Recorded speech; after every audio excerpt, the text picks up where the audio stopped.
Kalau kalian masuk ke marketplace FIFA, kalian bisa nemuin tiket MetLife Stadium Final World Cup 2026 yang lagi dijual seharga 11,5 juta USD, lebih dari 200 miliar rupiah. Buat nonton satu final aja, kalian harus keluar 200 miliar. Dan kalau kalian pikir itu tempat yang premium, bisa deket sama pemain, kalian salah total. 200 miliar itu, kalian bakal dapat posisi paling atas, paling jauh sama lapangan, tempat paling gak enak buat nonton. Dan pertanyaannya, siapa yang bakal beli tiket itu? FIFA itu menjanjikan kalau bakal ada tiket super entry tier $60 atau 1 jutaan aja. Kalian udah bisa nonton Piala Dunia. Dan mereka janji kalau tiket ini bakal ada di 104 pertandingan, bahkan sampai ke final. Tapi yang nggak mereka omongin, itu seberapa banyak tiket harga segitu yang mereka siapin. Mau FIFA keluarin 100.000 tiket atau 5 tiket pun, FIFA itu bakal tetap bisa klaim kalau mereka udah sediain tiket yang harganya $60. Nah, tapi pada kenyataannya, harga tiket di World Cup kali ini itu jadi yang paling mahal sepanjang sejarah FIFA. Kita bisa lihat tiket untuk partai finalnya aja. FIFA itu ngeluarin harga resmi untuk kategori 1 itu di 11.000 USD atau 200 jutaan. Ya, setiap edisi memang selalu ada kenaikan, tapi semuanya itu masih make sense sampai di Piala Dunia 2026 ini. Di Piala Dunia 2026 ini, harga tiketnya tuh naik 585% kalau kita bandingin dengan Piala Dunia Qatar. Dan kalau kita lihat kategori di bawahnya, bahkan itu bisa naik sampai 800% lebih. Hal ini bertepatan di 2025, cadangan uang FIFA itu turun dari 3,9 miliar USD jadi 2,7 miliar. Sehingga ini memunculkan dugaan kalau FIFA menaikkan harga tiket ini secara ekstrim karena FIFA lagi butuh duit. Di Piala Dunia Rusia 2018, FIFA itu cuma dapat 541 juta USD dari tiket, atau sekitar 10% dari total pendapatan mereka. Sedangkan di Qatar juga nggak terlalu beda. Mereka dapat 950 juta USD atau sekitar 12-13% dari total pendapatan mereka. Sedangkan di Piala Dunia 2026 ini, FIFA itu memproyeksikan untuk mendapatkan $3 miliar hanya dari penjualan tiket aja. Hal ini diduga dilakukan karena salah satunya untuk menepati janji Gianni Infantino di 2016. Di kampanyenya dia janji kalau akan naikin pendapatan FIFA 4 kali lipat. Tapi kenyataannya justru di 2025 cadangan uang FIFA itu turun dari 3,9 miliar USD jadi 2,7 miliar. Tapi sebenarnya ada faktor kedua yang membuat alasan ini semakin masuk akal.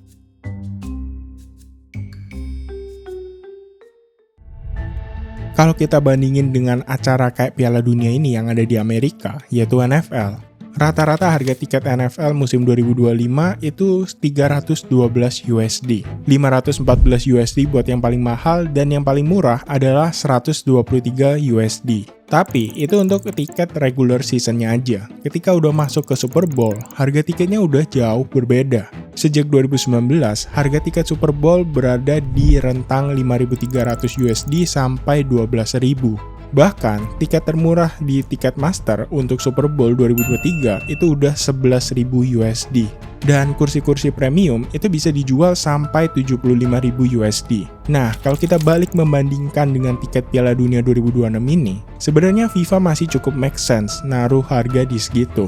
Bahkan, FIFA juga menyediakan tiket super entry yang harganya cuma $60. Ya, meskipun ini udah pasti goib. Kalau kita bandingkan tiket termahal yang dikeluarkan FIFA untuk Piala Dunia dengan tiket Super Bowl, harganya juga mirip-mirip sebenarnya. Memang buat orang Amerika, harga segini tuh udah wajar. Mereka udah biasa hidup dengan harga yang mahal. Tapi yang FIFA lupa adalah, Piala Dunia itu bukan acara lokal seperti Super Bowl. Dimana buat Super Bowl, ya target marketnya memang cuma orang Amerika aja. Sedangkan Piala Dunia adalah event dunia dari negara yang ekonominya kuat sampai kurang kuat.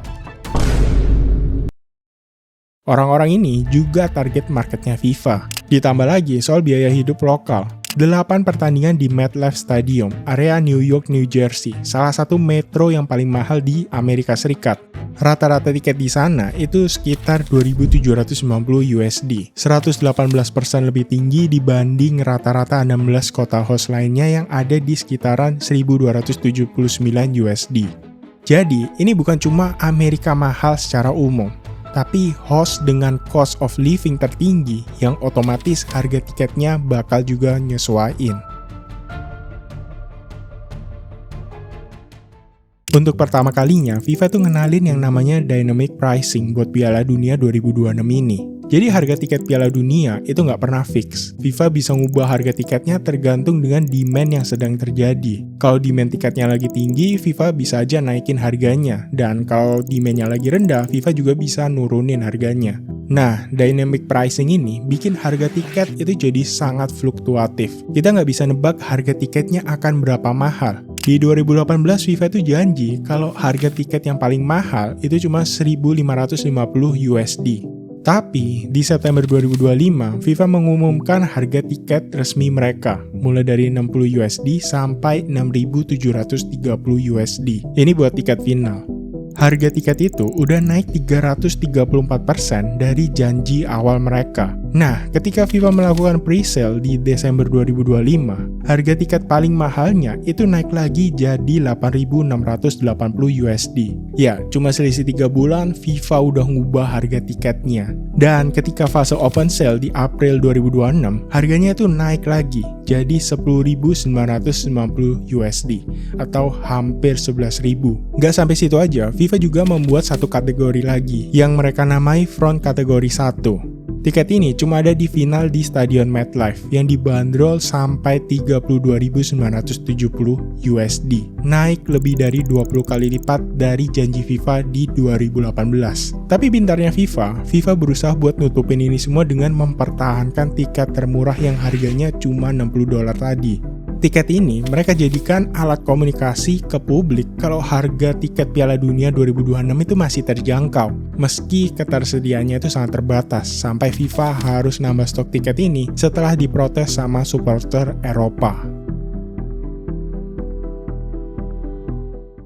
Selain memperkenalkan dynamic pricing, FIFA juga ngenalin marketplace untuk resell tiket Piala Dunia ini. Sebenarnya, resell tiket itu udah sangat umum. Pasti adalah orang yang mau nyari untung, entah itu di konser atau acara olahraga kayak gini. Tapi biasanya mereka itu ngejual lagi tiketnya di platform pihak ketiga. Tapi kali ini, FIFA udah ngebaca kebiasaan orang-orang ini. Dan itu bikin FIFA jadi punya ide.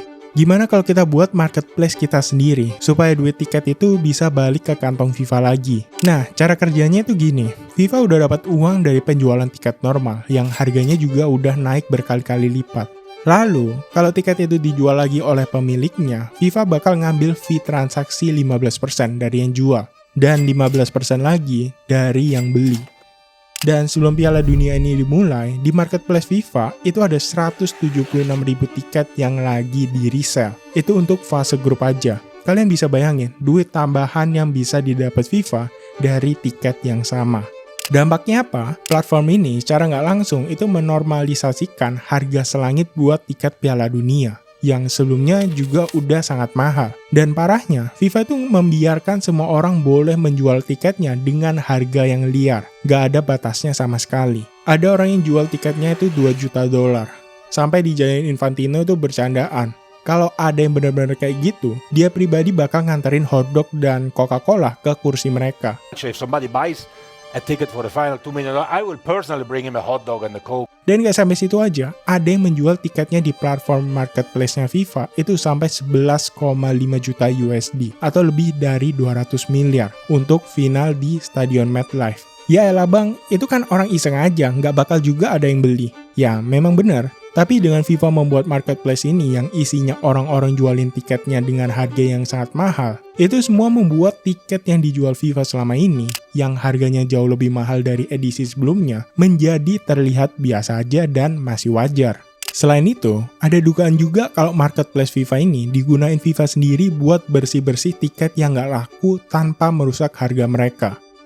Jadi di akhir Mei 2026, itu ada 44.000 tiket yang tiba-tiba hilang dari portal resminya FIFA. Nggak ada penjelasannya sama sekali. Tapi nggak lama kemudian, volume tiket yang serupa itu muncul di marketplace resellnya FIFA dengan harga di bawah harga resmi. Ekonom Florian Ederer dari Boston University menganalisis kalau ini bukan pola resell yang dilakukan oleh fans biasa. Menurut dia, kejadian ini tuh lebih mirip kayak FIFA lagi buang-buangin tiketnya yang nggak laku secara massal ke marketplace-nya dia sendiri, supaya mereka nggak perlu nurunin harga resminya. Soalnya, kalau FIFA nurunin harga resminya, bakal muncul masalah. Salah satunya, orang yang udah beli bakal minta refund. Tapi kejadian ini tuh nggak berlaku buat Meksiko, karena FIFA membatasi harga resell khusus di daerah Meksiko aja, karena hukum konsumen di Meksiko yang lebih ketat. Gimana menurut kalian? Apakah kalian peduli dengan kasus ini? Tulis di kolom komen. Enggak ya? Enggak peduli ya? Oke, terima kasih sudah menonton. Jangan lupa like, comment, share, dan subscribe kalau kalian suka sama videonya. Dan sampai jumpa di video selanjutnya.